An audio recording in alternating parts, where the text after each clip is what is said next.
नमस्ते दोस्तों, फिर से हाजिर हैं एक नए वीडियो के साथ। इस वीडियो में हम चर्चा करेंगे डोमिनिका और गुयाना में भारत के प्रधानमंत्री जी को सर्वोच्च सम्मान से सम्मानित किए जाने पर और भारत के प्रधानमंत्री जी द्वारा वहां पर क्या क्या संबोधन किया गया है उसके बारे में।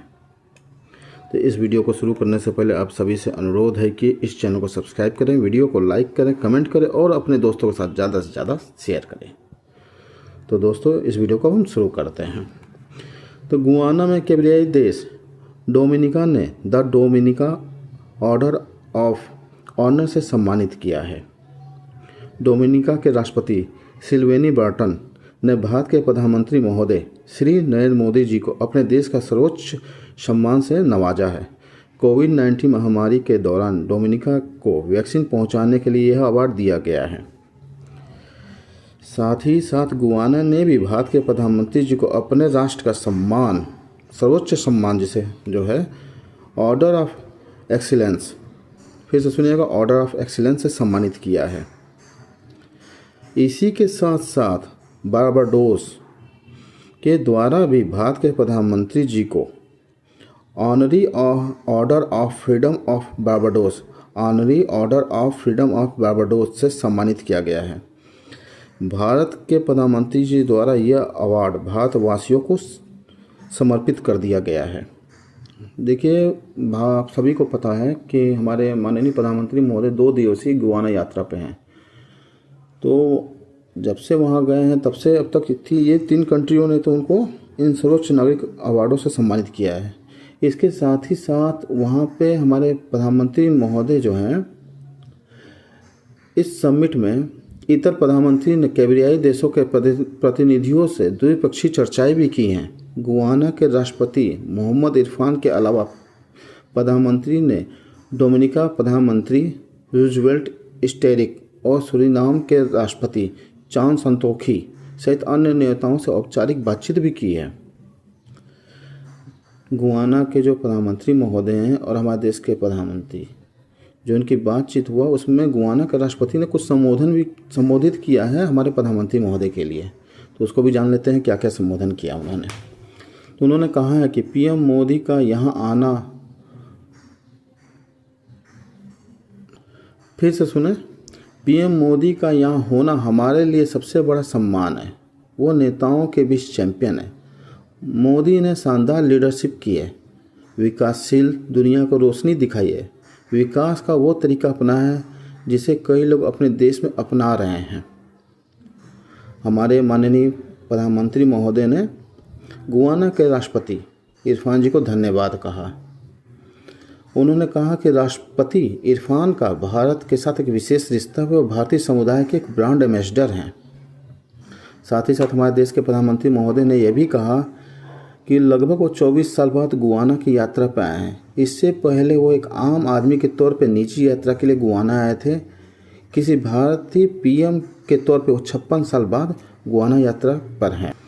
दोस्तों, आप इस इमेज में देख सकते हैं हमारे देश के प्रधानमंत्री महोदय द्वारा किन किन राष्ट्र अध्यक्षों से वहाँ पर मुलाकात की गई है। तो इन सभी राष्ट्र अध्यक्षों का नाम आप लोग ज़रूर नोट कर लें, क्योंकि हो सकता है ये एग्ज़ाम में पूछ सकता है, क्योंकि बहुत से ऐसे क्वेश्चन होते हैं शॉर्ट क्वेश्चन।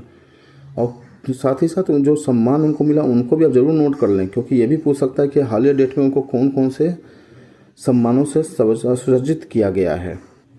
अब हम चर्चा करेंगे दोस्तों कि प्रधानमंत्री महोदय द्वारा कैरिबियाई देशों के प्रतिनिधियों से द्विपक्षीय क्या क्या चर्चाएं हुई हैं और क्या क्या महत्वपूर्ण पॉइंटें उसमें बोली गई हैं।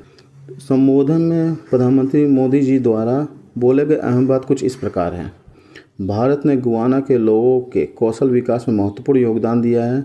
हम इस सहयोग को आगे बढ़ाते रहेंगे। भारत गुयाना के सैनिकों की क्षमता के विकास के लिए छात्रवृत्ति और प्रशिक्षण के माध्यम से योगदान देना जारी रखेगा। पिछले साल हमने खाद्य सुरक्षा में योगदान देते हुए मिलेट्स उपलब्ध कराए थे। अब इन फसलों की खेती में मदद करेंगे। दोनों देशों के कृषि संसाधनों के बीच सहयोग को बढ़ाने के लिए MOU साइन हुआ है। भारत गुयाना में जन औषधि केंद्र खोला जाएगा। इसके बाद इंडिया कैरिकॉम समिट में पीएम मोदी जी द्वारा 6 खास बातें रखी गई हैं। भारत से दी जा रही ITEC स्कॉलरशिप में अगले 5 सालों के लिए 1000 स्कॉट का इजाफा होगा। कृषि क्षेत्र में drones, digital farming, farm mechanisation, मिट्टी की टेस्टिंग जैसी तकनीक। कैरिकॉम के सभी देशों में कम से कम एक गवर्नमेंट बिल्डिंग को सोलर पावर बनाने में मदद करें। कैरिकॉम देशों में भारत का UPI अपनाना, डिजिटल लॉकर को पायलट प्रोजेक्ट के रूप में लॉन्च करना, कनेक्शन बढ़ाने पैसेंजर और कार्गो फेरी की आपूर्ति, मैरीटाइम डोमेन मैपिंग और हाइड्रोग्राफी में सहायता।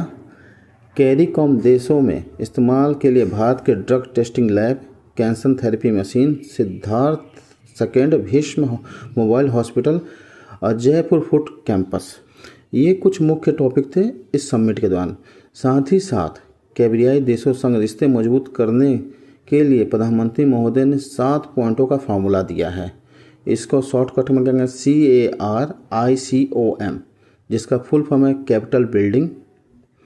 C का मतलब है कैपिटल बिल्डिंग, A का मतलब है agriculture and food security, R का मतलब है agriculture and food security.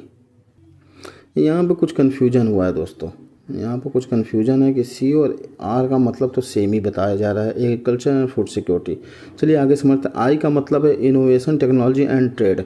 C का मतलब है क्रिकेट और कल्चर। O का मतलब है ओशन इकोनॉमी और मेरीटाइम सिक्योरिटी। और M का मतलब है मेडिकल एंड हेल्थ केयर। नहीं दोस्तों, वही है जो आपको बताया गया, सेम वही है। CARICOM का टोटल यही मतलब ही है, जिसमें साफ साफ पता चलता है कि CARICOM का जो असली मतलब है यही बनता है कि capital building, agriculture security, innovation, technology और trade, cricket culture, ocean economy और मेरीटाइम सिक्योरिटी, मेडिकल और हेल्थ केयर। तो बस दोस्तों, आज के वीडियो में इतना ही था। बाकी आप लोग ज़रूर, वैसे आप सभी को ये वीडियो कैसा लगा ये ज़रूर कमेंट बॉक्स में हमें बताएं और अपने दोस्तों के साथ ज़्यादा से ज़्यादा साझा करें। बाय दोस्तों।